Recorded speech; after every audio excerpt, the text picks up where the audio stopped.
सरकार कह रही है कि E20 से कोई समस्या नहीं है, गाड़ियों की मैन्युफैक्चरिंग कंपनी भी सरकार के साथ है, कोई समस्या नहीं हो रही है, लेकिन कंज्यूमर कोर्ट अगेंस्ट कह रहा है। आप जैसे लोग भी कह रहे हैं कि दिक्कत हो रही है, तो आम जनता को किसकी बात माननी चाहिए? आम जनता को जो सर्वे आया, देखिए दैनिक भास्कर ने सर्वे किया है 16 ऑथराइज सर्विस सेंटर में जाके, जिसमें 81% लोगों ने बोला है कि फ्यूल सिस्टम में प्रॉब्लम आ रहा है। एनडीए को वोट देने वाले 53% लोगों ने बोला है कि E20 से हम लोग संतुष्ट नहीं है। सरकार से अगर कोई सवाल पूछता है तो वो देशद्रोही है, ऐसा कहा जाता है, लेकिन आपको मैं देखता हूँ आप तो खुलेआम सवाल पूछते हो। 20,50,494 रुपया उस पे फाइन क्यों लगा? उसके अलावा 1 लाख रुपया मानसिक प्रताड़ना का क्यों लगा?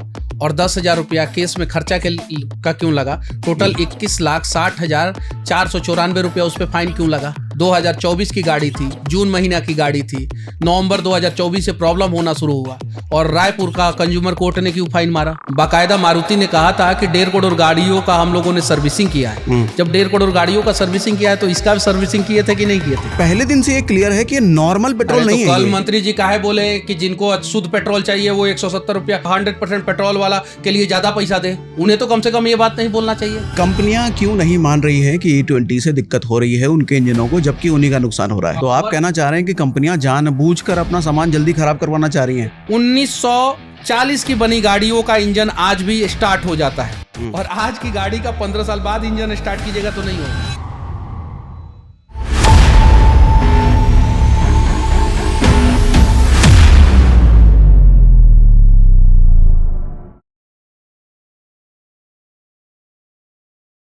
तो सबसे पहले मनीष कश्यप जी, आज आपको मुझे नहीं लगता, शायद देश के शायद ही कुछ लोग होंगे जो आपको नहीं जानते होंगे, क्योंकि आप काम ऐसा कर रहे हो कि पूरा देश आपको जान रहा है।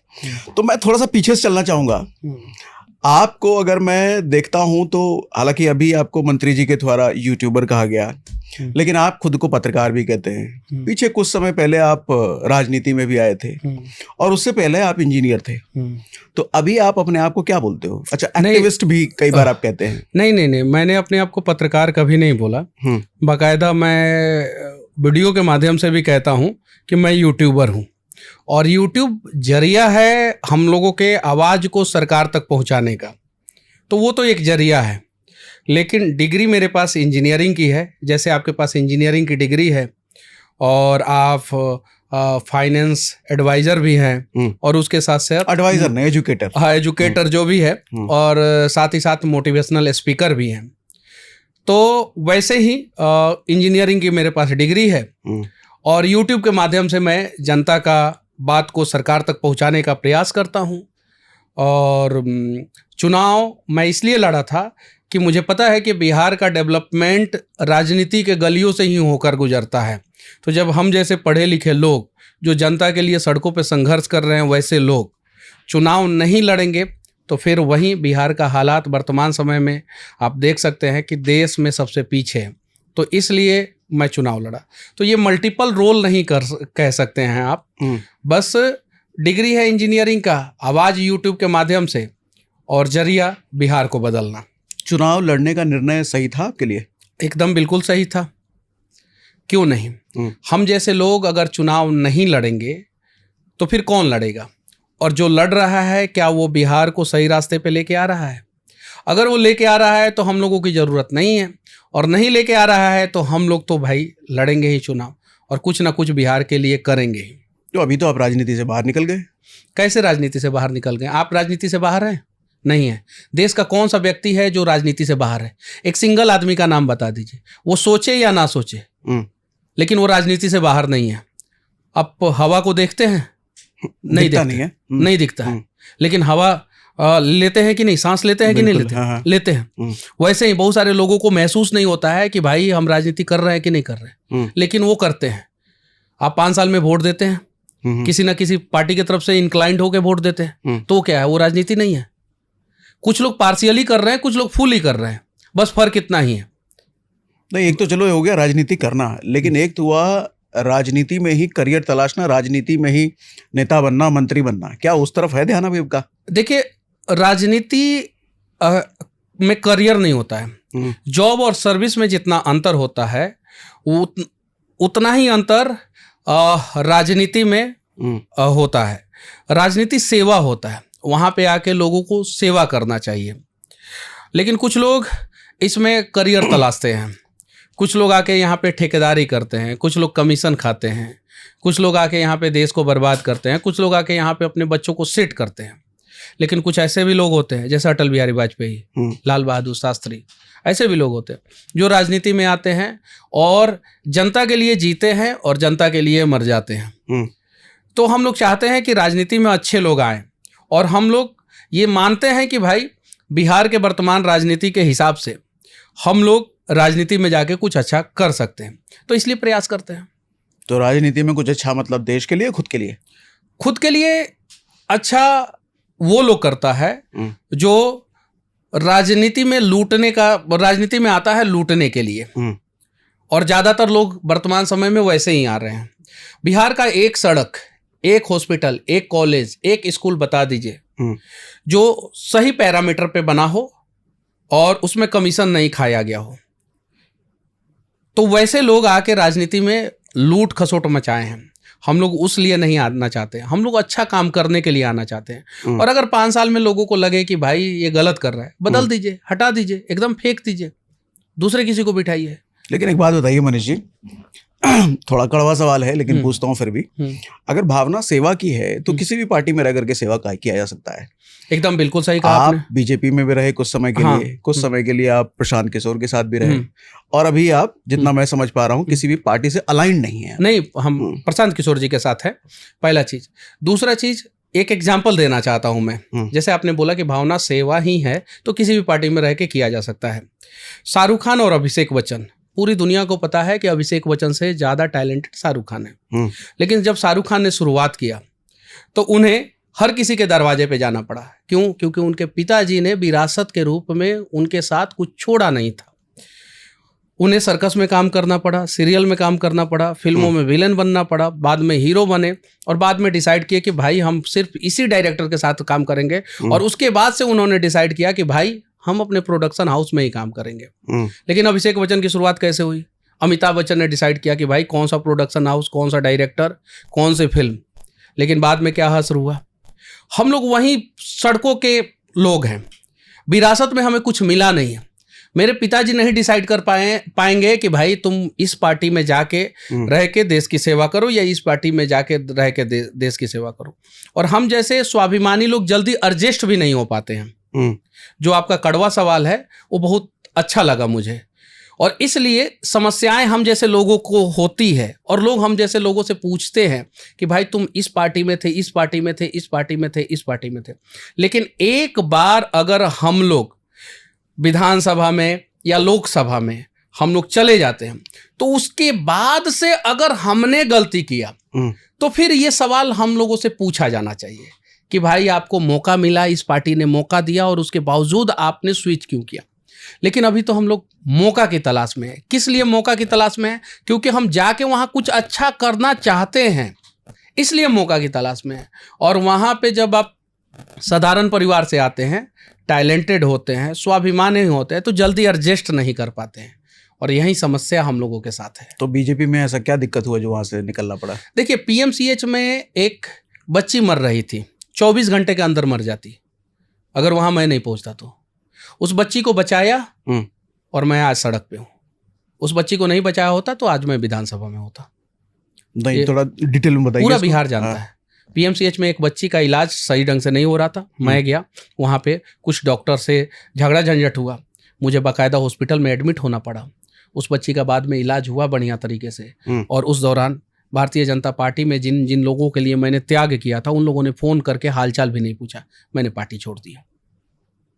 बस इसलिए कि आपका हालचाल नहीं पूछा? और हाँ, इसलिए एकदम बिल्कुल, क्योंकि मैं 2024 में लोकसभा चुनाव लड़ने वाला था और मैं नहीं लड़ा। लोगों ने बहुत सारे सवाल पूछे मेरे से कि क्यों नहीं लड़े आप, क्यों नहीं लड़े। संजय जायसवाल जी के लिए वो कुर्सी छोड़ दिया, वो मैं सीट छोड़ दिया संजय जायसवाल जी के लिए। उसके बाद से मनोज तिवारी भैया मुझे पार्टी में लेके गए, बाकायदा उस समय वो पटना भी आए थे, लेकिन फ़ोन करके हालचाल भी नहीं पूछे। तो मुझे थोड़ा लगा कि भाई, और मैंने पार्टी छोड़ दिया। सिंपल यही हुआ था, बाकी इसके अलावा कुछ नहीं हुआ था। तो इसमें कहीं कुछ ऐसा नहीं लग रहा कि मतलब पार्टी में कुछ लोगों से आपको दिक्कत हुई? जिनके सहारे मैं गया था उन्होंने ही सहारा छोड़ दिया। जिनके लिए गया था उन्होंने ही छोड़ दिया, जिनके लिए त्याग किया था उन्होंने ही छोड़ दिया। लेकिन हालचाल ना पूछना इसका मतलब ये थोड़ी लगता है कि हमको छोड़ दिया, हाँ, जिनके एकदम सहारे बिल्कुल, में गया था वो बिल्कुल, नहीं पूछे। बिल्कुल। आपके ऊपर दुखों का पहाड़ टूट जाए और उस दौरान आपका जिगरी दोस्त आपसे फोन करके हालचाल भी ना पूछे, और ये जानते हुए भी कि भाई आप समस्या में हैं, आप संकट में हैं, क्या करेंगे आप बताइए। आपके परिवार के ऊपर दुखों का पहाड़ टूट जाए और उस दौरान आपका जिगरी दोस्त जिससे सबसे ज्यादा उम्मीद हो, या वो गार्जियन या वो अभिभावक जिससे सबसे ज्यादा उम्मीद हो, और वो मुंह मोड़ ले, क्या कीजिएगा। ह्यूमन टेंडेंसी है, दूसरे पे पड़ती है तो सवाल, अपने पे पड़ती है तो लोग जवाब ढूंढते हैं। आप पे नहीं पड़ी है, आप सवाल कर रहे हैं, मेरे पे पड़ी है, मैं जवाब ढूंढ रहा हूं। नहीं, किसी पर भी पड़ेगी तो खैर सवाल तो कोई ना कोई करेगा ही। हाँ, तो वही मैं बोल रहा हूं कि ह्यूमन टेंडेंसी है। अगर मैं वहां बैठा रहता और आप यहां बैठे रहते तो मैं भी वही करता जो आप कर रहे हैं। वो घटना क्या हुई थी? मैंने मतलब जो मीडिया में भी खबर है कि डॉक्टरों ने आप पर हमला भी किया था, ऐसा हाँ, कुछ था। सही बात है। वो क्या थी पूरी घटना? वो एक रक्सौल की बच्ची थी और उसका पूरा परिवार भारतीय जनता पार्टी को वोट देते आया है, और उसको एक बीमारी था, अभी उस बीमारी का नाम मुझे याद नहीं आ रहा है। उसमें जो दवा चलता है वो बहुत महंगा चलता है, और middle class, below middle class family से थी वो बच्ची। और उन लोगों ने फ़ोन किया, किसी मेरे दोस्त के थ्रू बार बार फ़ोन करवाया कि मनीष जी एक बार आ जाएंगे तो बच्ची का इलाज हो जाएगा, आ जाएंगे बच्ची का इलाज हो जाएगा। तो मैं गया और मैंने वहीं बातचीत किया कि भाई इनका इलाज कीजिए सिस्टमेटिक ढंग से, ये सारी चीज़ें। और डॉक्टर का क्या है, पीएमसीएच के डॉक्टर और बिहार के डॉक्टरों की क्या स्थिति हो गई, ज़्यादातर डॉक्टर एरोगेंट हो गए, ज़्यादातर, सच्चाई है। धरती पे, और वो भी अगर सरकारी अस्पताल का हो धरती पे भगवान के रूप में हुआ करते थे, आज एरोगेंसी का रूप हो गए हैं। एक छोटा सा प्रदर्शन उनके खिलाफ करके दिखाइए, एक छोटा सा सवाल उनसे पूछ के दिखाइए, एरोगेंसी का लेवल पार कर जाते हैं। पूरे देश में हेलमेट पहन के प्रदर्शन करना शुरू कर देते हैं अगर उनके ऊपर किसी ने कुछ किया तो। लेकिन उनके वजह से लोगों को समस्याएं हो रही है, सरकार भी लाचार हो गई है, उनसे सवाल तक नहीं पूछ पा रही है। ये सच्चाई है। गवर्नमेंट हॉस्पिटल की लापरवाही के ही कारण प्राइवेट हॉस्पिटलों का रेट इतना बढ़ा है और फल फूल रहा है। हम लोग जिस एनसीआर में बैठे हैं, यहाँ पे गवर्नमेंट हॉस्पिटलों के हालात क्या है और प्राइवेट हॉस्पिटलों का हालात क्या है बताने की जरूरत नहीं है। बहुत सारे जगहों पे भारत का मतलब कि मोर देन 75% गवर्नमेंट अस्पताल, जहाँ पे लोग जाएंगे तो मर जाएंगे, प्राइवेट अस्पताल में लोग जाएंगे तो बिक जाएंगे। अब लोग करे तो करे क्या करे। तो क्या इस लिए अगर कोई आवाज उठा रहा है, कोई किसी का जान बचा रहा है, तो उसके साथ इस प्रकार से घटना घटनी चाहिए। वो चीज़ें मैंने ग्राउंड पे फेस किया है। मुझे लगता है कि दूसरे की समस्या अपनी समस्या है, और जब इन सब चीज़ों पे आप रियलाइज करते हैं तो कभी कभी अपने आप को रिस्क में भी डालते हैं, और मैं अनेकों बार अपने आप को रिस्क में डाला हूँ। आपको जब मैं यूट्यूब पे देखता हूँ ना, तो मुझे एक थोड़ा क्रांतिकारी वाला इंसान आपके अंदर दिखता है, क्योंकि ज़्यादातर समय मैं देखता हूँ कि आप सरकार से सवाल पूछ रहे होते हैं, सरकार से, सिस्टम से, या ताकतवर वर्ग से। आप कहीं ना कहीं कभी सड़क को लेके, कभी डॉक्टरों के अगेंस्ट सवाल पूछ रहे होते हैं। बिहार में रह करके, मतलब बिहार में क्या, कहीं भी रह करके सड़क पे उतर के खुलेआम सवाल पूछना, अब देश में डर नहीं लगता आपको? देश में एक पत्रकार या यूट्यूबर का नाम बताइए जो सड़क पे रह के सरकार से इतना सारा सवाल पूछता हो। कम है, या शायद ना हो। स्टूडियो में बैठ के पूछते हैं बहुत सारे लोग, और उनका भी अपना तरीका है, अच्छा तरीका है, अप्रिसिएट उनको भी किया जाना चाहिए। विदेश में रह के लोग सवाल पूछते हैं, लेकिन सड़क पे रह के बड़े बड़े बाहुबलियों से सवाल पूछना, बड़े बड़े लोगों से सवाल पूछना और सरकार से सवाल पूछना बड़ा मुश्किल काम है, और मैं वो करता हूँ। समस्याएं भी होती है, सरकार से ज़्यादा समस्याएं तो आम लोग कर देते हैं।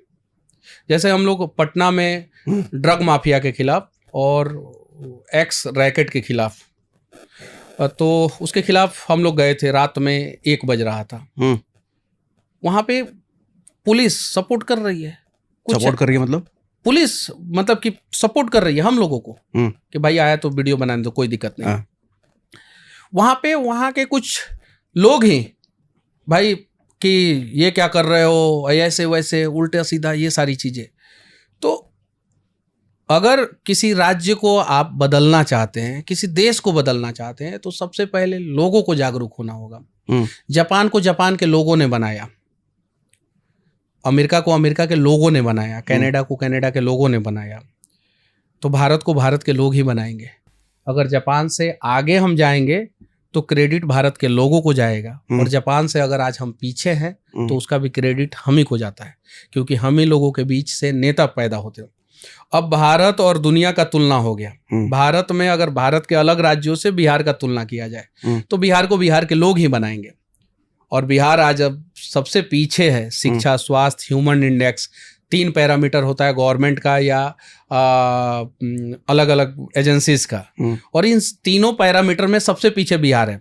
हेल्थ, एजुकेशन और ह्यूमन इंडेक्स, तो आज पीछे हैं, तो उसका क्रेडिट भी बिहार के लोगों को ही जाता है।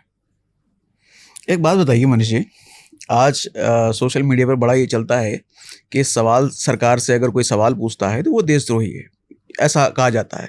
लेकिन आपको मैं देखता हूँ आप तो खुलेआम सवाल पूछते हो। देखिए, मेरे परदादा स्वतंत्रता सेनानी थे, मेरे दादाजी चीन के युद्ध में लड़े, मेरे पिताजी अभी भी सेना में हैं, और मैं सड़क पे लोगों के लिए आवाज़ उठा रहा हूँ। देशद्रोही कोई मुझे नहीं कह सकता है। मैं सरकार से सवाल पूछता हूँ, कोई नहीं कह सकता है, क्योंकि उन लोगों को पता है, हाँ मेरे विचारधारा से इत्तेफाक रख सकते हैं या नहीं रख सकते हैं। तो क्या सवाल पूछने का फ्रीडम है अभी भी? नहीं है। गवर्नमेंट एरोगेंट हो गया है, गवर्नमेंट को एरोगेंट नहीं होना चाहिए। जो सवाल पूछ रहा है वो गवर्नमेंट का तीसरा आंख होता है। हम लोगों के सवालों पे और अगर गवर्नमेंट एक्शन लेना शुरू कर दे, हम लोगों पे नहीं, हम लोगों के सवालों पे एक्शन लेना शुरू कर दे, यकीन मानिए गवर्नमेंट अगले 50 साल तक नहीं जाएगी कहीं, टिकी रहेगी। लेकिन हम लोगों के सवालों को अगर गवर्नमेंट बुरा मान ले और हम लोगों के ऊपर एक्शन लेना शुरू कर दे, तो इंदिरा जैसे ताकतवर शासन को उखाड़ने में जब समय नहीं लगा, इंदिरा जैसा एस्टेब्लिश्ड गवर्नमेंट को उखाड़ने में जब समय नहीं लगा, तो यकीन मानिए सोशल एक्टिविस्ट हों या यूट्यूबर हों या पत्रकार हों, वो भी गवर्नमेंट को उखाड़ सकते हैं। तो ये चेतावनी नहीं है, ये हम लोग चाहते हैं कि गवर्नमेंट हमें अपना तीसरा आंख समझे। जहाँ पे गवर्नमेंट का एक खुद का आंख होता है, जो नेता के रूप में सांसद, विधायक, मंत्री, प्रधानमंत्री होते हैं। दूसरा आंख सिस्टम होता है उसका, जो सरकारी कर्मचारी काम करते हैं, और तीसरा आंख पत्रकार या यूट्यूबर होता है। अब तीसरा आंख गवर्नमेंट खुद भड़का लेगा, यहाँ का आंख भड़का लेगा तो भी भाई तब तो प्रॉब्लम होगा ही। तो जैसे महादेव को 3 आंख होता है, वैसे ही एक सत्ता को चलाने के लिए 3 आंख की जरूरत पड़ती है। दरबार में काम करने वाले मंत्रीगण, राजा एक आंख, दूसरा उसका सिस्टम जो नीचे से ऊपर तक काम करता है वो सिस्टम, और तीसरा पत्रकार, और तब जाके जनता की सेवा होता है। और जैसे तीसरा आंख गवर्नमेंट भड़काने का प्रयास करे, समझिए कि गवर्नमेंट तानाशाह होने का प्रयास कर रहा है, एरोगेंट होने का प्रयास कर रहा है, और वो जनता का सेवा नहीं, सत्ता नहीं करना चाहता है, वो हुक्म चलाना चाहता है। तो अभी भारत में तो हुक्म कोई नहीं चला सकता है। आपने कहा सवाल उठाने पे पाबंदी है, तो ऐसा कौन सा सवाल आपने उठाया? सवाल उठाने पे पाबंदी लगाने का प्रयास किया जा रहा है, प्रयास किया जा रहा है। सवाल उठाने पे गवर्नमेंट एरोगेंट हो जा रहा है, परेशान हो जा रहा है, नहीं होना चाहिए। और बहुत सारे जगहों पे तो यूट्यूबरों का चैनल वैनल ये सारी चीजों पे कार्रवाई हो रहा है। हम लोग आपके अभिन्न अंग हैं, सरकार में ही हम लोग हैं, सरकार हमारी है, सरकार में सब कुछ, सब लोग होता है। सरकार में सिर्फ विधायक सांसद नहीं होता है। विधायक सांसद मतलब सरकार का एक भाग, 4 हिस्सा में एक हिस्सा विधायक सांसद होता है, दूसरा हिस्सा उसका पूरा सिस्टम होता है जो कर्मचारी होते हैं, तीसरा हिस्सा गवर्नमेंट का पत्रकारिता ये होता है, और चौथा हिस्सा जनता होता है। तो आप एक कुर्सी को बचाने के लिए दूसरे हिस्से का इस्तेमाल करके तीसरे हिस्से को खामोश करके और चौथे हिस्से पे शासन करना चाहते हैं, ये तो गलत है। ठीक है, अब जरा मुद्दे पे आते हैं जो मैं भी आपके मुंह से सुनना चाहूंगा और लोग भी वेट कर रहे होंगे। E20 वाला बवाल, ये पूरा किस्सा क्या है आप बताओ? ये पूरा किस्सा ये है कि गवर्नमेंट ने 360 डिग्री इंफ्रास्ट्रक्चर डेवलप नहीं किया और सिर्फ कंपनियों को कहा कि भाई E20 कैपेबल गाड़ियां बनाओ, और कंपनियों ने एक स्टिकर सटा, कुछ गैस किट्स, कुछ पार्ट्स बदले और बोल दिया कि हमारी गाड़ी E20 कैपेबल हो गई है, जबकि 360 डिग्री इंफ्रास्ट्रक्चर डेवलप करना चाहिए। आप दूध का टैंकर आप देखे होंगे, वाइट टंकी होता है जो ट्रांसपोर्टेशन के लिए दूध ट्रांसपोर्ट किया जाता है, वाइट टंकी। बारिश अगर खूब जोर से आए तो मॉइस्चर कंटेंट उस दूध में जाके नहीं मिलता है। आपने ध्यान दिया होगा, वो टैंकर महंगा होता है। जो यूएसए में टैंकर चल रहा है, जो इथेनॉल को रिफाइनरी से लेके पेट्रोल पंप तक लेके आता है, या जिस पाइपलाइन के थ्रू सप्लाई होता है, वो टैंकर, वो ट्रक की कीमत 1.5 से 2 करोड़ रुपया होता है। भारत में जिस टैंकर से, जिस ट्रक से रिफाइनरी से पेट्रोल, E20 कैपेबल पेट्रोल जो पेट्रोल पंप पे आ रहा है, वो टैंकर 50 लाख का होता है, वो ट्रक 50 लाख का होता है। और जो एथेनॉल होता है, हाइड्रोस्कोपिक नेचर होता है उसका, हाइड्रोजन को, मॉइस्चर को ये खींचता है अपने अंदर। बारिश के समय में रिफाइनरी से अगर ट्रक निकला, खूब बारिश हो रहा है, अगर मॉइस्चर कंटेंट 2% चला गया, 1% चला गया, पूरा पेट्रोल बर्बाद हो जाएगा। रिफाइनरी क्लेम नहीं करेगा, फिर दोबारा उसी पैसे में दूसरा पेट्रोल नहीं भेजेगा, और पेट्रोल पंप वाला अपना नुकसान बर्दाश्त नहीं करेगा। पीसेगा कौन? जनता।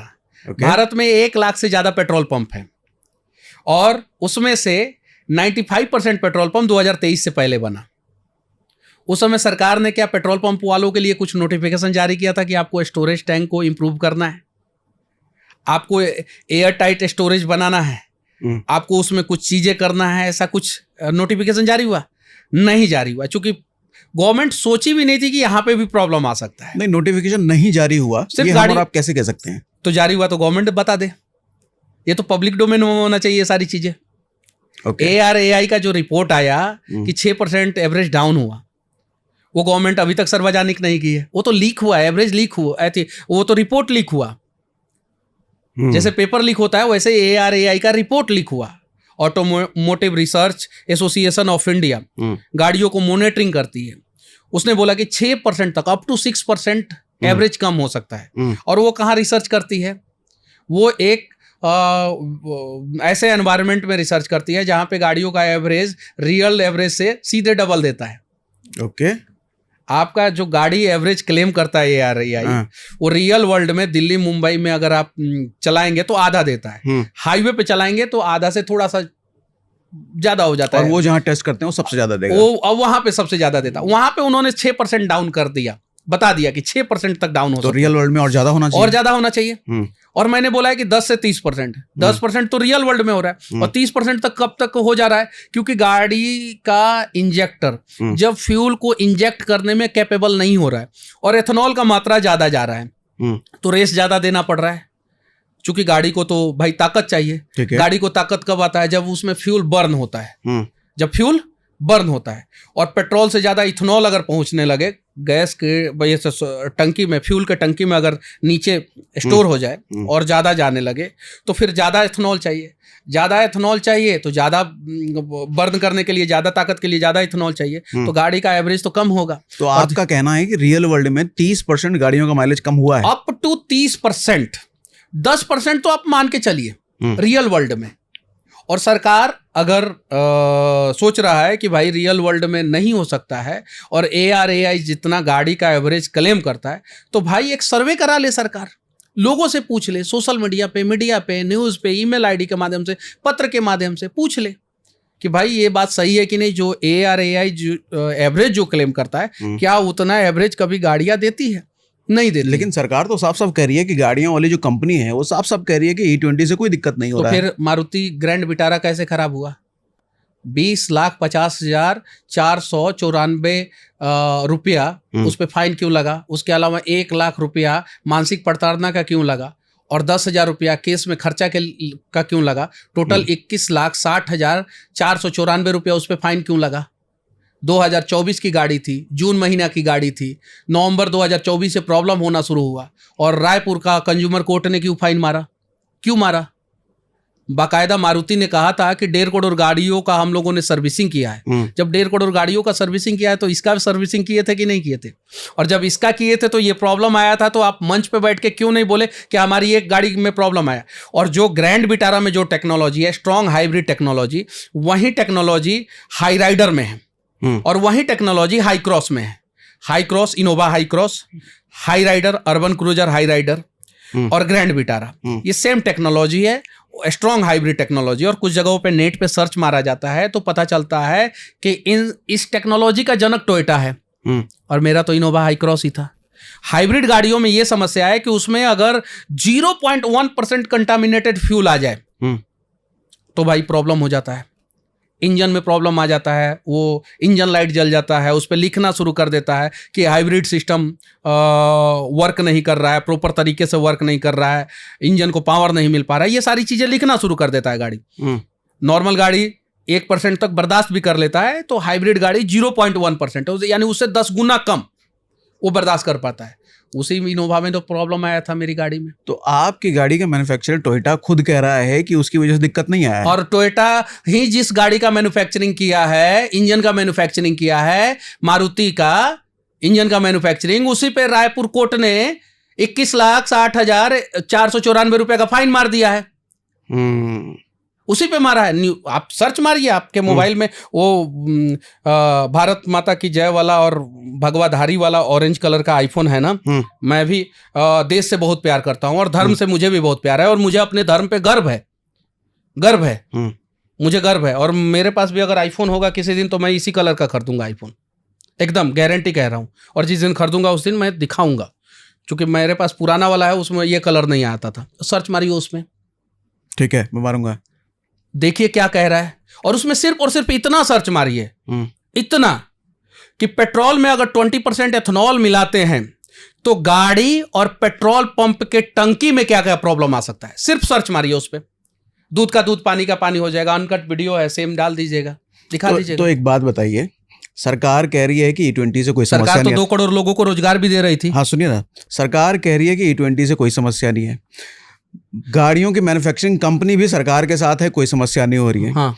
लेकिन कंज्यूमर कोर्ट अगेंस्ट कह रहा है। हाँ। आप जैसे लोग भी कह रहे हैं कि दिक्कत हो रही है। हाँ। तो आम जनता को किसकी बात मारनी चाहिए? आम जनता को जो सर्वे आया, देखिए दैनिक भास्कर ने सर्वे किया है 16 ऑथराइज सर्विस सेंटर में जाके, जिसमें 81% लोगों ने बोला है कि फ्यूल सिस्टम में प्रॉब्लम आ रहा है। 81%। एनडीए को वोट देने वाले 53% लोगों ने बोला है कि E20 से हम लोग संतुष्ट नहीं है। सर्वे है, ये मेरा सर्वे नहीं है, जो सी वोटर ने शायद से सर्वे कराया था उसका सर्वे है, और एक दैनिक भास्कर का सर्वे है, जाके देख लीजिए। और एथेनॉल तो अभी आया है, जुमे 8 दिन हुआ एथेनॉल आए हुए। 1160 करोड़ का घोटाला हो गया मध्य प्रदेश में, छिंदवाड़ा में। नितिन गडकरी का नागपुर, जहां उनका संसदीय क्षेत्र है, वहां से 126 किलोमीटर की दूरी पे 1160 करोड़ रुपए का घोटाला हो गया। एफसीआई के गोडाउन से किस प्रकार से चावल को 360 डिग्री घुमा के, एफसीआई के गोडाउन से चावल निकाल के एथेनॉल प्लांट के लिए 4,000 रुपया प्रति क्विंटल वाला चावल एथेनॉल प्लांट के लिए दे दिया गया 2,300 रुपया में। एथेनॉल प्लांट वाले ने उस 2,300 रुपया का चावल लेके उसको 2,800 रुपया में राइस मिल वाले को बेच दिया। और राइस मिल वाले ने क्या किया कि उसका पैकेट निकाल के 2025 का पैकेट निकाल के, या 24 का, मतलब कि पिछले साल का पैकेट निकाल के नया बोरी में भर के फिर उसको एफसीआई गोडाउन में बेच दिया। इस प्रकार का घोटाला आज तक दुनिया में कभी हुआ है कि एक ही सामान को 360 डिग्री घुमा के और 1160 करोड़ रुपया कमा लो? भाई एफआईआर उन लोगों पे होना चाहिए, जेल वो लोग जाने चाहिए, एफआईआर मेरे ऊपर हो रहा है।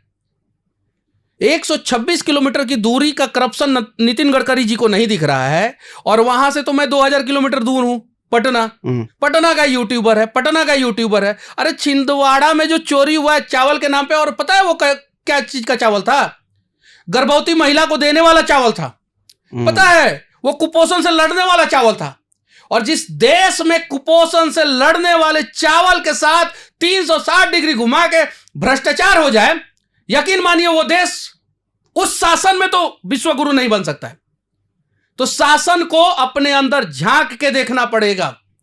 और मैं नितिन गडकरी जी से कहना चाहता हूं कि ये हाथ है, जिस दिन चाहे नितिन गडकरी जी उस दिन बोल दीजिएगा, इसमें हथकड़ी लगा के मैं आप जिस जेल में डालना चाहेंगे मैं चला जाऊंगा नितिन गडकरी जी।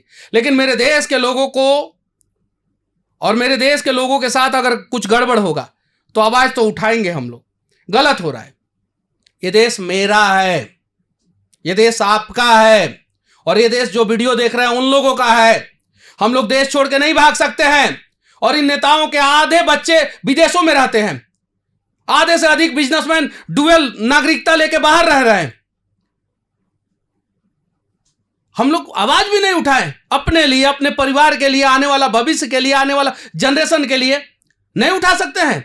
और आवाज उठाने का मतलब है कि कभी एनएसए लगा दो, कभी जेल डाल दो, और कभी कह दो कि अफवाह फैला रहा है। कौन अफवाह फैला रहा है? उड़ने वाला बस लेके आएंगे, कैसे लेके आएंगे नहीं पता है, फैला दिया अफवाह। ये तो अफवाह ही है ना कि उड़ने वाला बस लेके आएंगे। अब उड़ने वाला बस आज से 300 साल बाद आए तो कोई कहे कि भाई रिसर्च तो 300 साल पहले ही शुरू हो गया था, नितिन गडकरी जी ने कहा था। ये अफवाह है। अफवाह ये है कि भाई राम मंदिर में चोरी हो जाने के बावजूद सरकार खामोश है। अफवाह यह है कि 2 करोड़ लोगों को सालाना नौकरी देंगे और नहीं दिए, यह अफवाह है। अफवाह यह है कि विश्व गुरु बनाएंगे भारत को, लेकिन लूट रहे हैं, यह अफवाह है। अफवाह यह है कि देश 2014 में आजाद हुआ। किसने बोला था 2014 में देश आजाद हुआ? डबल आजादी हम लोगों को मिली है। 2 बार आजाद हुए हम लोग। 1947 में स्वतंत्रता सेनानियों ने दिलाया, और 2014 में कंगना रनौत जी ने दिलाया हम लोगों को आजादी। डबल आजादी मिलने के बावजूद हम लोग बोल नहीं पा रहे हैं, सरकार से सवाल नहीं पूछ पा रहे हैं, जनता के लिए आवाज नहीं उठा पा रहे हैं। ये तो गलत है। और गवर्नमेंट को इतना एरोगेंट नहीं होना चाहिए। मैं फिर से कहना चाहता हूं, हम लोगों की बातों को सुनिए भाई। हम लोग आपके लिए हैं, आपके लिए काम कर रहे हैं। आपका 90% तो हम काम कर दे रहे हैं। आपका सिस्टम तो लूटने के चक्कर में पड़ा है। नेता अपने बच्चों को सेटल करने के चक्कर में पड़े हैं, और हम लोग दिन रात सड़कों पे एक हो गए। हम छोटी छोटी कमियों को दिखा के उसे दुरुस्त कराना चाहते हैं।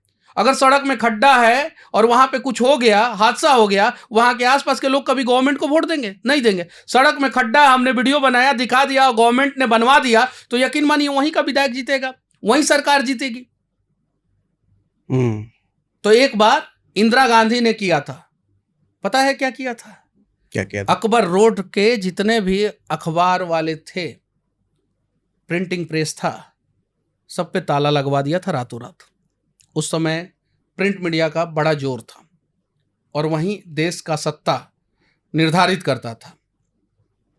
अब सोशल मीडिया है, और इस सोशल मीडिया पे कुछ लोग ताला लगवाना चाहते हैं, जो पॉसिबल नहीं है। आप किस बेस पे कह सकते हैं कि सरकार एरोगेंट है? आपको नहीं दिखाई दे रहा है? आपको नहीं दिखाई दे रहा है? आप बताइए। आपको नहीं दिखाई दे रहा है? आप बताइए ना। देश के इतने सारे लोग कह रहे हैं कि भाई E20 पे वापस ले लीजिए आप। चलिए ठीक है, आपका फ्यूल सही है, लेकिन फिर भी उसके बावजूद देश के लोग कह रहे हैं कि भाई आप वापस ले लीजिए। ले लेना चाहिए था, ले लेना चाहिए था, और देश के लोगों को बाकायदा समझाना चाहिए था। चलिए ठीक है, आप वापस भी मत लीजिए, आप साबित कीजिए कि आप एरोगेंट नहीं हैं। आप प्रेस कॉन्फ्रेंस कीजिए, बुलाइए सभी मीडिया वाले लोगों को, और लोग सवाल पूछेंगे, आप संतुष्ट कर दीजिए। आप E20 चालू रखिए, एथेनॉल चालू रखिए। किससे सवाल पूछा जाए? हरदीप पुरी से पूछते हैं तो नितिन गडकरी जवाब देते हैं, नितिन गडकरी से पूछते हैं तो हरदीप पुरी जवाब देते हैं। गोल पोस्ट बना के रख लिया है लोग। ये लोग इधर से 4 गोल ये मारते हैं, उधर से 4 गोल वो मारते हैं। अजंता जो है फुटबॉल बन चुकी है। किससे सवाल पूछा जाए? एरोगेंसी का तो लेवल यही होता है। किससे?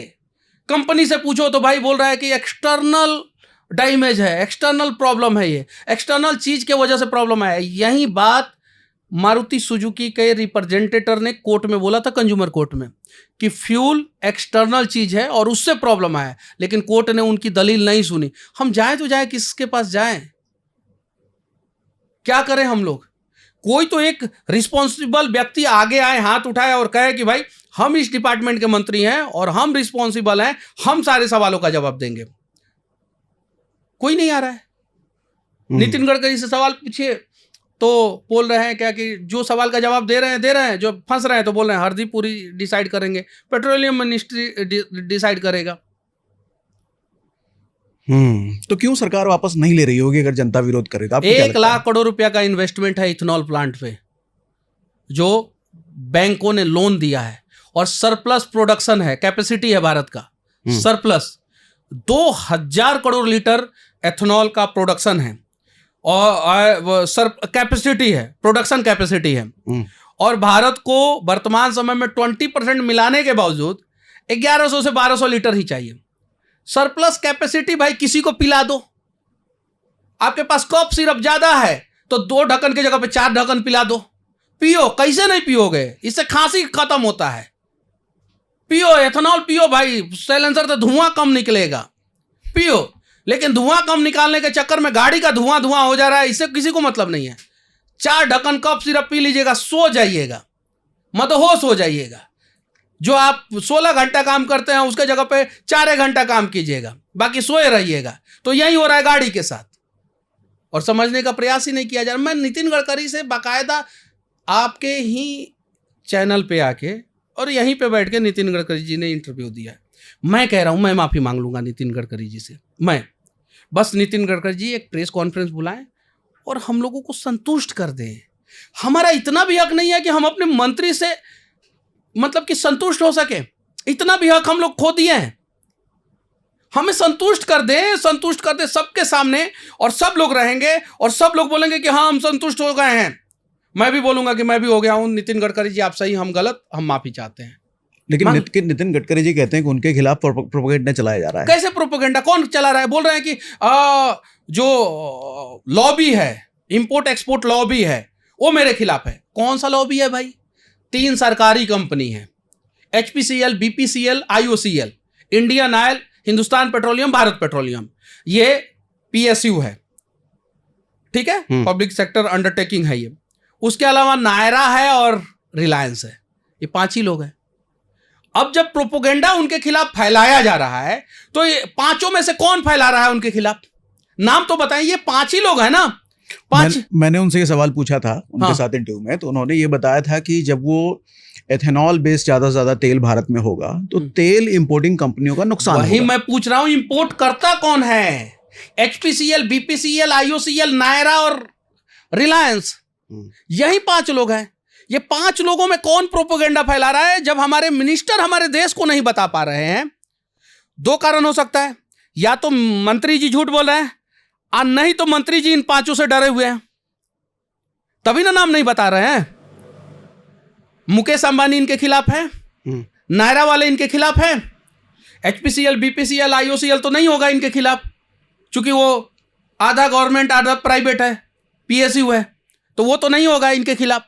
तो अब नाम बता दे कि कौन इनके खिलाफ प्रोपोगेंडा फैला रहा है।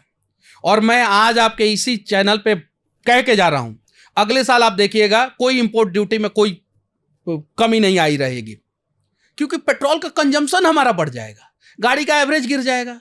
ये ARAI कह रहा है कि 6% गिर जाएगा, तो 6% गिर जाएगा तो 6% ज्यादा पेट्रोल चाहिए हम लोगों को। रियल वर्ल्ड में 10% गिर रहा है तो 10% ज्यादा पेट्रोल चाहिए। तो E10 से E20 में स्विच होने पे अगर 10% गिर जा रहा है, 10% ज्यादा पेट्रोल चाहिए, तो कहां से हमारा इंपोर्ट ड्यूटी बचेगा? और जब इंपोर्ट ड्यूटी ही बचाना है तो सोना के बिना कोई मर जाएगा? सोना अगर कोई नहीं खरीदे तो मर जाएगा? नहीं मरेगा। 6 लाख करोड़ रुपया का सोना इंपोर्ट होता है भारत का। 6 लाख करोड़ का, कितना का? 6 लाख करोड़। बंद कर दे 2 साल, 12 लाख करोड़ रुपया बच जाएगा। 2 साल में देश के लोग तो मर नहीं जाएंगे सोना खरीदे बिना? नहीं मरेंगे। बंद कर दे 2 साल तक। पहला चीज, अगर मान लीजिए कि ये लगे कि इलॉजिकली है, गोल्ड मार्केट पूरा क्रैश हो जाएगा और ये इलॉजिकली भी है, थोड़ा सा कम कर दे। 6 लाख करोड़ के जगह पे 5 लाख करोड़ का खरीदे, या सोना जितना खरीद रहे हैं उतना ही खरीदे। एक नियम लगा दें कि देश का जितना पब्लिक ट्रांसपोर्ट है वो 100% एथेनॉल पे चलेगा। नहीं, सोने के लिए तो खैर मोदी जी ने चलो देशवासियों से विनती भी करी थी। मैं क्या कर रहा हूं, और इंपोर्ट ड्यूटी भी बढ़ाया गया था। ठीक है, आप एक नियम लगा दीजिए कि देश का जितना पब्लिक ट्रांसपोर्ट है वो एथेनॉल पे चलेगा, 100% एथेनॉल पे चलेगा। और देश की जितनी भी सरकारी गाड़ियां हैं वो 100% एथेनॉल पे चलेगी। और देश का जितना भी प्राइवेट लिमिटेड कंपनियां हैं, जैसे अपने स्टाफ को गाड़ी से बुलाता है, लेके जाता है, बहुत सारा BPO, KPO, सॉफ्टवेयर कंपनियां, प्राइवेट लिमिटेड कंपनियां, उनकी सारी गाड़ियां एथेनॉल बेस रहेगी और 100% एथेनॉल पे ही चलना है उनकी गाड़ियों को। ये नियम लगा दे, 3 लाख करोड़ रुपया बचेगा। कितना? ये 1.5 लाख करोड़ की बात कर रहे हैं, 1.5 लाख, एक और आधा, जिसमें ऑलरेडी 10% एवरेज माइनस हो गया तो कुछ नहीं बचेगा। खाया पिया कुछ नहीं, नाक ऐसे पकड़ना था, ऐसे पकड़ने का प्रयास किया, हाथों में दर्द आता है और नाकों टेढ़ हो जाता है। वैसे ही कुछ फायदा भी नहीं होगा और लोगों का नुकसान भी हो जाएगा। तो उससे अच्छा है कि भाई जितनी भी सरकारी कंपनियां इथेनॉल बेस कर दीजिए। मंत्रालय में जितनी भी गाड़ियां चलती है ethanol base, 100% ethanol, no problem. और 3 साल उसको चलाइए, सड़कों पे कंडीशन देखिए कि उसका क्या हाल है, और उसके बाद से गवर्नमेंट जनता को बोलिए कि भाई तुम भी 100% यूज करो। क्या दिक्कत है? ये गलत तरीका है क्या? और गलत तरीका है तो आप कहिए कि मनीष जी आप गलत सजेशन दे रहे हैं, ये तरीका सही नहीं है। भाई प्रैक्टिकल गवर्नमेंट अपने ऊपर क्यों नहीं करता है, जनता के ऊपर प्रैक्टिकल क्यों करेगा? आप बताइए। और जो ये 170 रुपया लीटर पेट्रोल रखा गया है, जानते हैं किसके लिए रखा गया है? जो कैपेबल है, जिनके पास पैसा है, उनके लिए। कितने परसेंट लोग हैं ऐसे जो भारत में 10 लाख रुपया से ज्यादा महीना कमाते हो? कितने परसेंट लोग हैं? आपका मैं वीडियो देख रहा था, इस पे आपने 167 रुपए वाला पेट्रोल की 35 बात करी थी। हाँ। हाँ, तो उसका मुझे लगता है, मेरे पास काउंटर है कि 167 रुपए वाला जो पेट्रोल है ना, हाँ। ये बेसिकली जो हाई स्पीड वाले या हाईफाई इंजन वाले गाड़ियां या बाइक्स होते हैं, सुपर बाइक, सुपर कार्स होते हैं, हाँ। ये उनके लिए है। हाँ। और ये 2020 में लाया गया था। हाँ।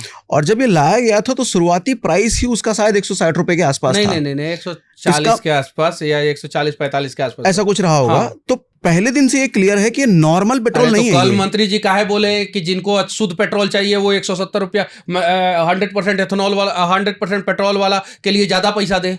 उन्हें तो कम से कम ये बात नहीं बोलना चाहिए। ज्यादा बोला है लेकिन 170 वाला नहीं बोला है। तो कौन सा लिया जाए वो बता दे। क्या पता लाने का प्लान हो आपके पास क्या पता कुछ लाने का प्लान हो। तो आप तो फोन पे बात करते हैं, बता दीजिए देश के लोग। नहीं फोन पे मैं बात नहीं करता। हाँ, तो आने का प्लान है तो बता दीजिए। तो फिर कौन बताएगा? हम लोगों को इतना कंफ्यूज क्यों किया जा रहा है? शुद्ध पेट्रोल लेना है, बाकायदा मेरे मोबाइल में है, न्यूज चैनल पे चल रहा है। गडकरी साहब ने कहा है कि शुद्ध पेट्रोल लेना है तो ज्यादा पैसा देना पड़ेगा। कितना ज्यादा देना पड़ेगा वो आप बता दीजिए, गडकरी जी बता दे, गवर्नमेंट बता दे, कोई तो बता दे। कौन बताएगा? आप बताइए। आपके तो दर्शक भी हैं, पूरे देश में आपको देखा जाता है, कौन बताएगा? मैंने एक सवाल किया था गडकरी जी से। हाँ। कि गाड़ी वाली कंपनियां क्यों ये कह रही हैं कि E20 के अकॉर्डिंग उनका इंजन बना हुआ है, जब लोग अगेंस्ट हैं इसके। अब मैं बताता हूँ। तो उन्होंने क्या बोला था कि गाड़ी वाली सोचो कंपनियां अपना नुकसान थोड़ी करवाएंगी। हाँ। जब वो कह रही हैं तो सही बात कह रही है ना। हाँ। अब आप बताओ। दार्जिलिंग में गया था, 1960 का डिफेंडर वहां पे पहाड़ों पे चल रही है। कब की? 1960 की। मैंने बाकायदा वीडियो बनाया था। पुरानी गाड़ियां थी और पहाड़ पे चल रही है। आज की गाड़ियां उतना दिन लाइफ साइकिल है आज की गाड़ियों का? नहीं है, एकदम बिल्कुल नहीं है। आज तो कंपनी कहता है कि डीजल है तो 10 साल, पेट्रोल है तो 15 साल। पहले कंपनी ये नहीं कहती थी कि 10 साल 15 साल। पहले गाड़ी लॉन्ग लास्टिंग के लिए बनाया जाता था। अब गाड़ी जितना ज्यादा मेंटेनेंस उतनी ज्यादा समस्या। अब सिर्फ और सिर्फ देश में एक नियम लगा दीजिए, ईंधनदाता अन्नदाता ईंधनदाता हैं, अन्नदाता ईंधनदाता हैं, जैसा कि नितिन गडकरी जी कह रहे हैं।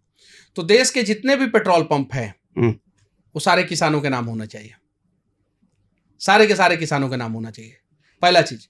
दूसरा चीज, देश में जितना भी शोरूम है, जिनके नाम पे भी शोरूम रहेगा उनके नाम पे सर्विस सेंटर नहीं रहेगा।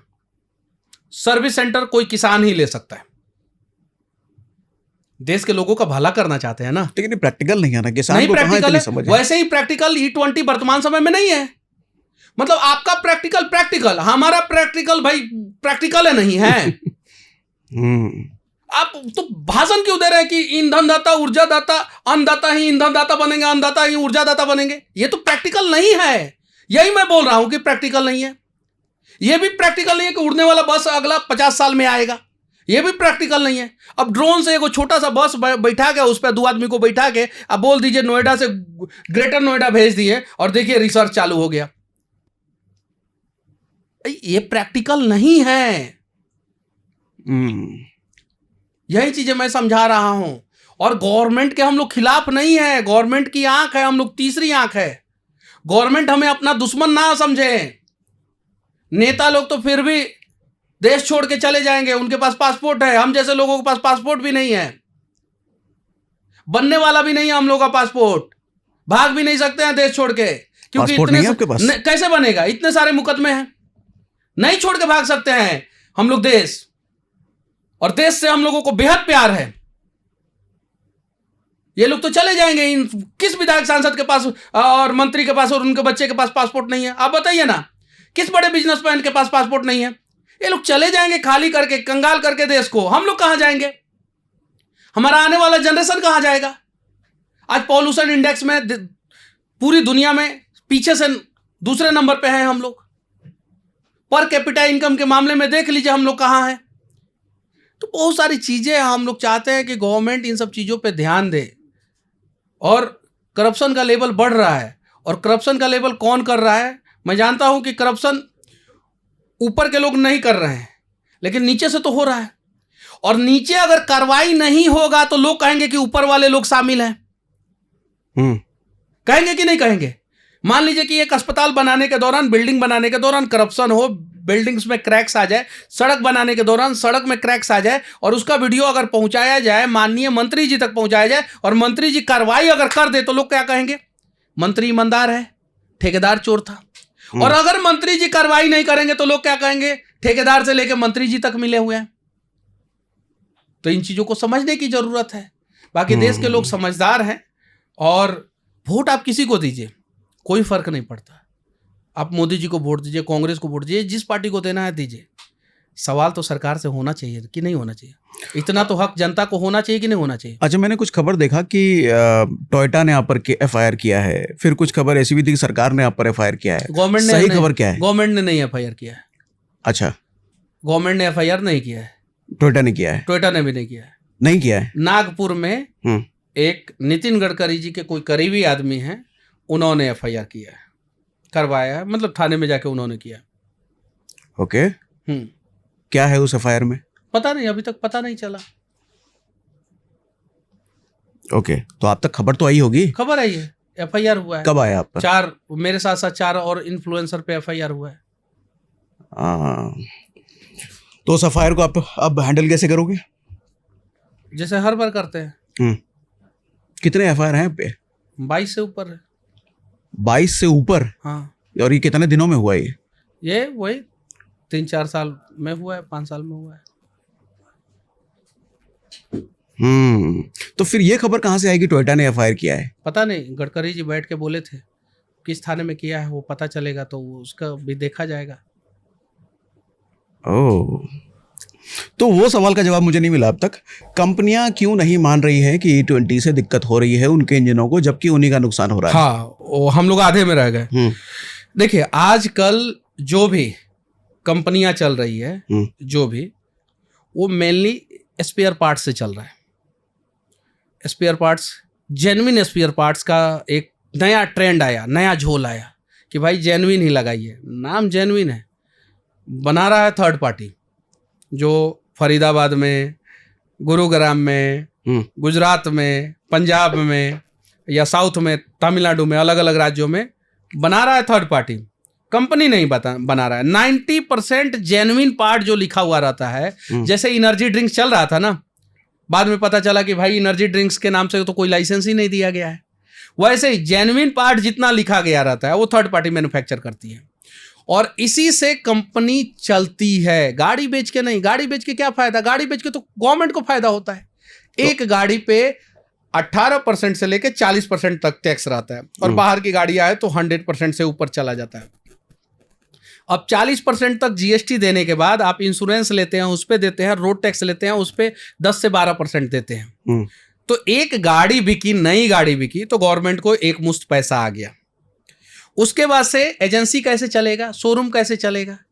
तो वो सर्विस से चलता है, शोरूम सर्विस से चलता है। और कंपनी कैसे चलेगा? तो कंपनी जेन्युइन पार्ट से चलता है। क्या चीज से? जेन्युइन पार्ट से। जेन्युइन पार्ट से। ये जो लोग आगे प्रेस कॉन्फ्रेंस किए थे, ये लोग बता दे कि 20 लाख की गाड़ी बेच के कितना कमाते हैं एक गाड़ी पे, सिर्फ इतना बता दे। ये लोग रेगुलर जेन्युइन पार्ट्स के थ्रू कमाते हैं, और शोरूम सर्विस सेंटर के थ्रू कमाता है। तो सारी गाड़ियों में समस्या आनी शुरू हो जाएगी इस प्रॉपर नॉर्म्स के कारण। तो सारी गाड़ियां सर्विस सेंटर जानी शुरू हो जाएगी। तो आप कुछ चीजें वारंटी में क्लेम होगा, और कुछ चीजें वो विदाउट वारंटी में। तो आप कहना चाह रहे हैं कि कंपनियां जानबूझकर अपना सामान जल्दी खराब करवाना चाह रही हैं? एकदम बिल्कुल। ताकि वो सर्विस नहीं तो फिर वही वाली डिफेंडर बना दे, वही वाली पुरानी क्लासिक गाड़ियां जो आती है, जो पुरानी गाड़ियां आती है जो 25-25, 30-30 साल, 40-40 साल, 1940 की बनी गाड़ियों का इंजन आज भी स्टार्ट हो जाता है। और आज की गाड़ी का 15 साल बाद इंजन स्टार्ट कीजिएगा तो नहीं होगा। बना दे वहीं। तो आप क्या ये भी कह रहे हैं कि सरकार और गाड़ी कंपनी वाले क्या है, इकोनॉमी है, अर्थव्यवस्था है। ये अर्थव्यवस्था मध्यमवर्गीय ही लोग चलाते हैं। उनके जेब से पैसा जब तक नहीं निकलेगा तब तक बिजनेसमैन अमीर नहीं होंगे और सरकार के पास पैसा नहीं आएगा। चूंकि गरीब तो टैक्स भरते नहीं है, नहीं भरते हैं, वो कुछ सामान खरीदते हैं तो उस पर टैक्स देते हैं, इनडायरेक्ट टैक्स देते हैं। और गरीब को के लिए सरकार बहुत सारा पब्लिक वेलफेयर में स्कीम चलाती है। अब मेन गन्ने का रस किससे निकालना है? मिडिल क्लास से। उनकी संख्या इस देश में 80% है मिडिल क्लास की, और इन्हीं को पेरना है। और इनके जेब से पैसा कैसे निकाल सकते हैं? डायरेक्ट नहीं, डायरेक्ट निकालेंगे तो लोग डाकू कहेंगे, तो इनडायरेक्ट डाका डालना है। और इनडायरेक्ट डाका कैसे डालना है कि भाई ईएमआई पे तुम कार ले लो, ईएमआई पे फ्रिज ले लो, ईएमआई पे एसी ले लो, ईएमआई पे सब कुछ ले लो। ईएमआई पे लो तो टैक्स दो, किसको दो? टैक्स गवर्नमेंट को दो। ईएमआई पे लो तो प्रॉफिट दो, किसको दो? शोरूम सर्विस सेंटर वालों को दो। और उसके बाद से जब उसमें समस्या आए तो फिर उसके बाद से भी टैक्स दो। और नहीं, ईएमआई की फैसिलिटी देना अलग चीज हो गई, लेकिन अभी जो हम बात कर रहे थे कि गाड़ी कंपनियां जानबूझ के अपना पार्ट्स खराब करवा रही हैं जल्दी, और सरकार और गाड़ी कंपनियों में मिली भगत है, आपकी बातों से ऐसा मुझे लग रहा है। ये बात बिल्कुल अलग हो गई। तो क्या आपका कहना मतलब ये है कि सरकार और गाड़ी कंपनी मिली भगत नहीं है? गवर्नमेंट और गाड़ी कंपनियों की मिली भगत कैसे नहीं है? कैसे नहीं है? एक अगेंस्ट में सिर्फ नॉर्म्स तय कर दे गवर्नमेंट, सिर्फ पब्लिक हित में, सिर्फ कि इस देश में 5 स्टार सेफ्टी रेटिंग की ही गाड़ियां उतरेगी। नितिन गडकरी बोलते हैं ना कि सड़कों पे जान बचाना जरूरी है। जिस दिन 5 स्टार सेफ्टी रेटिंग वाली गाड़ियां सड़कों पे उतर गई, यकीन मानिए जो सड़क हादसा में मौत हो रहा है उसमें 50% का आंकड़ा कम हो जाएगा। क्यों नहीं कर रहे हैं ये लोग? अगर मिली भगत नहीं है तो 5 स्टार रेटिंग तो BMW मर्सिडीज की भी होती है। हाँ, लेकिन उनके भी तो एक्सीडेंट होते हैं। लेकिन डेथ कम होता है, डेथ रेशियो कम रहता है, डेथ रेशियो उसका कम रहता है। वॉल्वो का डेथ रेशियो कम रहता है, रेंज रोवर का डेथ रेशियो कम रहता है, टाटा की भी 5 स्टार गाड़ियां है, भारतीय कंपनी है, उसमें डेथ रेशियो कम रहता है। तो क्यों नहीं मारुति को कहा जा रहा है, सुजुकी को कहा जा रहा है कि भाई तुम 5 स्टार सेफ्टी रेटिंग वाली गाड़ियां बनाओ? जो सबसे ज्यादा फिर क्या प्राइस बढ़ जाएगा, फिर प्राइस बढ़ जाएगा, उनका बिक्री कम हो जाएगा, बिक्री कम हो जाएगा तो प्रॉफिट कम हो जाएगा। तो इसीलिए ये सभी लोग मिले हुए हैं। बड़ी बात कह रहे हैं आप। समझा रहा हूं, आप समझ ही जा रहे होंगे और दर्शक भी समझ ही जा रहे होंगे। जान बचाना जरूरी नहीं है, बेचना जरूरी है। और जब यकीन मानिए मार्केट में मिलावट हो जाए और सरकार जनता से ज्यादा कुर्सी की परवाह करने लगे तो देश का भला नहीं होता है। अब 5 स्टार सेफ्टी रेटिंग वाली गाड़ियां सिर्फ लॉन्च कीजिए। बहुत सारे देश में ऐसा नियम है, बहुत सारे देश में ऐसा नियम है कि आप 5 स्टार सेफ्टी रेटिंग से कम की गाड़ियां नहीं लॉन्च कर सकते हैं। और आप बाकायदा शोरूम में बताइए, जैसे गुटखा खाने से और सिगरेट पीने से कैंसर होता है, वैसे बताइए कि 4 स्टार सेफ्टी रेटिंग है, इसमें एक्सीडेंट होगा तो दिक्कत हो सकता है। सर्विस सेंटर वाले क्यों नहीं लिखते हैं कि भाई ये हमारा 4 स्टार है, ये हमारा 5 स्टार है? अच्छा, एक बात बताइए, ये जो छत्तीसगढ़ वाला इंसिडेंट सामने आया है मारुति कार वाला, तो इसके बाद आप भी कोर्ट में केस वेस करने वाले हैं? एकदम बिल्कुल, हम लोग जाएंगे, बिल्कुल जाएंगे। ये सारी चीजें आ गई। पहले जाता तो लोग कहते कि भाई जानबूझ के, अब तो बहुत सारी चीजें सामने आ रही है, कुछ और आंकड़े आ जाए, कुछ और डेटा आ जाए, और उसके बाद से सारे डेटा लेके जाएंगे हम लोग। क्यों नहीं जाएंगे? कहाँ जाएगा ये विवाद जो चल रहा है? कुछ विवाद नहीं है, हमारा मांग है, पब्लिक का मांग है। सरकार से जनता विवाद करना चाहता है। किसी देश का जनता सरकार से विवाद नहीं चाहता है, सरकार के साथ चलना चाहता है जनता। और अगर सरकार के साथ जनता नहीं चले तो सरकार बनती ही नहीं है लोकतांत्रिक प्रक्रिया में। सरकार के साथ अगर जनता नहीं रहेगी तो कैसे सरकार बनेगी? तो सरकार के साथ है जनता, लेकिन जनता को अगर समस्या होगा तो किससे मांग किया जाएगा? डोनाल्ड ट्रंप से बोला जाएगा कि भाई हमें शुद्ध पेट्रोल दे दो, कि दुबई के शेख से बोला जाएगा कि हमें शुद्ध पेट्रोल दे दो? सरकार को से ही बोला जाएगा ना।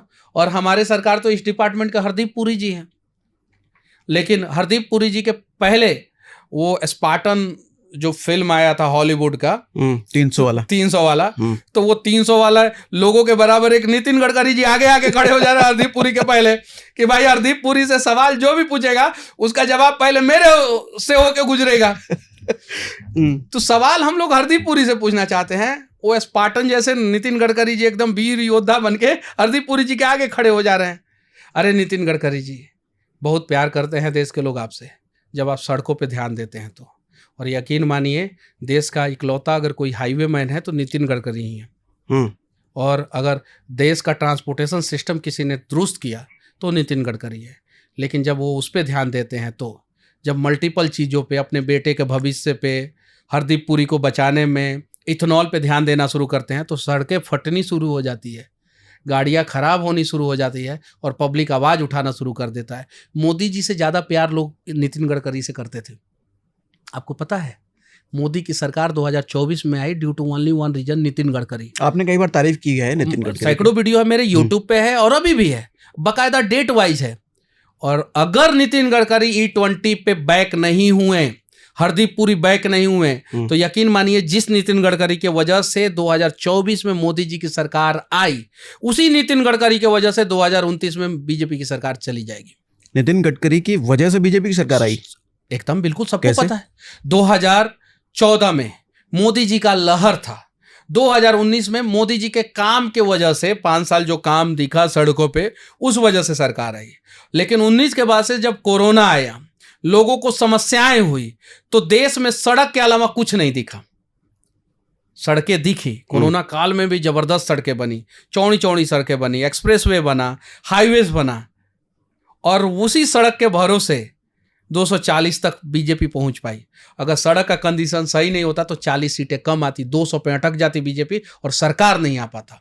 तो उसमें नितिन गडकरी का बहुत श्रेय जाता है। और बाकायदा बड़े बड़े चैनलों पे बड़े बड़े पॉलिटिकल एक्सपर्ट ने कहा कि 2024 में अगर मोदी जी की सरकार आई तो उसमें सबसे बड़ा योगदान नितिन गडकरी का है, लोगों ने कहा, और हम जैसे लोगों ने भी कहा। लेकिन 2029 में अगर सरकार जाएगी तो उसमें सबसे बड़ा योगदान इथेनॉल मिक्स पेट्रोल का रहेगा, और इसके लिए दोषी नितिन गडकरी होंगे। तो नितिन गडकरी जी, एक आदमी का आवाज़ दबा के क्या फ़ायदा, 2-4 यूट्यूबर का चैनल डिलीट करा के क्या फ़ायदा, कोई फ़ायदा नहीं है। जनता के आवाज़ को समझिए और इस पे आप बैक मत होइए। हम लोग थोड़ी चाहते हैं कि सरकार हमारा बैक हो, देश का कोई भी व्यक्ति नहीं चाहता है सरकार बैक हो। हम लोग चाहते हैं कि आप जनता के साथ चलिए।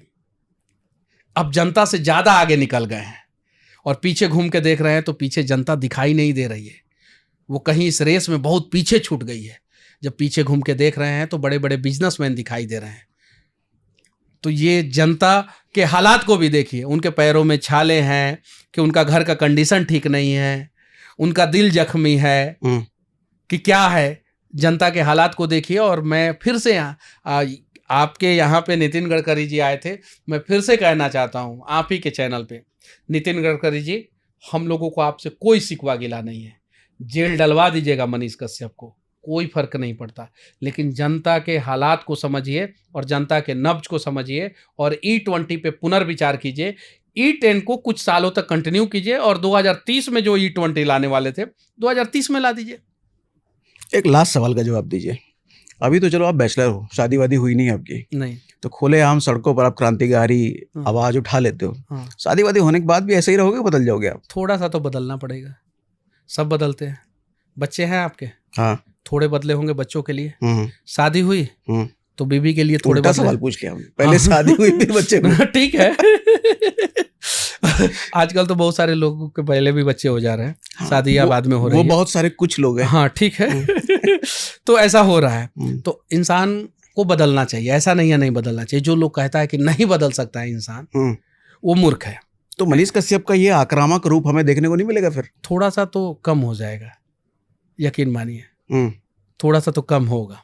चिंता होगी बीवी की, बच्चों की? एकदम बिल्कुल, किसको नहीं होती है चिंता, सबको होती है। तो चिंता तो होगी, थोड़ा सा कम होगा, लेकिन हाँ, सिद्धांत के साथ कोई समझौता नहीं होगा और आवाज़ हम लोग उठाते रहेंगे।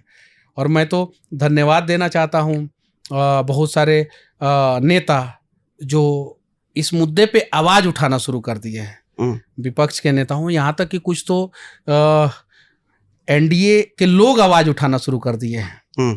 तभी तो 53% लोगों ने कहा कि भाई इस चीज़ों से हम लोग संतुष्ट नहीं हैं। तो और मैं धन्यवाद देना चाहता हूँ नितिन गडकरी जी को भी, जिन्होंने 2014 के बाद से, जब तक से हम लोग पॉलिटिक्स देख रहे हैं, तब से पहली बार देश का पक्ष हो या विपक्ष हो, लेफ्ट विंग हो या राइट विंग हो या सेंटर विंग हो, हिंदू हो या मुसलमान, क्रिश्चियन हो, सिख हो या ईसाई, सब एक हो गए हैं और सब एक ही बात बोल रहा है कि भाई एथेनॉल वाले मुद्दे पे आप E20 को वापस ले लीजिए। तो देश के लोगों को एक करने में नितिन गडकरी जी का बहुत योगदान है, बहुत बड़ा योगदान है। आप देख लीजिए ना, भाजपाई लोग भी कह रहे हैं, वीडियो बना रहे हैं, बाकायदा वीडियो बना के डाल रहे हैं, ट्वीट भी कर रहे हैं, और कांग्रेसी लोग भी कह रहे हैं, हिंदू भी कह रहा है, मुसलमान भी कह रहा है। कभी आपने पिछले 12 साल में कभी देखा है कि एक किसी मुद्दे पे पूरे देश के लोगों का राय एक जैसा हो, या मैक्सिमम लोगों का राय एक जैसा हुआ हो? नहीं होता है। इस मुद्दे पे जज साहब भी परेशान हुए होंगे, तभी 21,50,000 और 454 रुपया फाइन लगाए। अब वो तो बेचारे कह नहीं सकते कि भाई हमारी भी गाड़ी का एवरेज कम हुआ है, क्योंकि वो बिना रियलाइज किए तो भाई इतना फाइन, तो अपना नुकसान भी वो उसमें जोड़ दिए कि 1 लाख रुपया और दो, 1 लाख रुपया इसको मेंटल हरास किए वो दो, और 10,000 रुपया मतलब कोर्ट कचहरी का जो चार्ज लगा है वो दो। तो ये एक ऐसी समस्या है जो देशव्यापी समस्या हो जाएगी।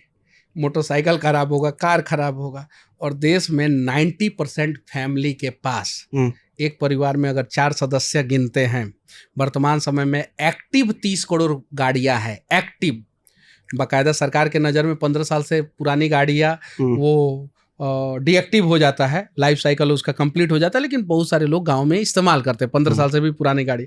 तो एक्टिव 30 करोड़ गाड़ियां है, और अभी तक 40 करोड़ से ज़्यादा गाड़ियां बिकी है, उससे ज़्यादा गाड़ियां बिकी है।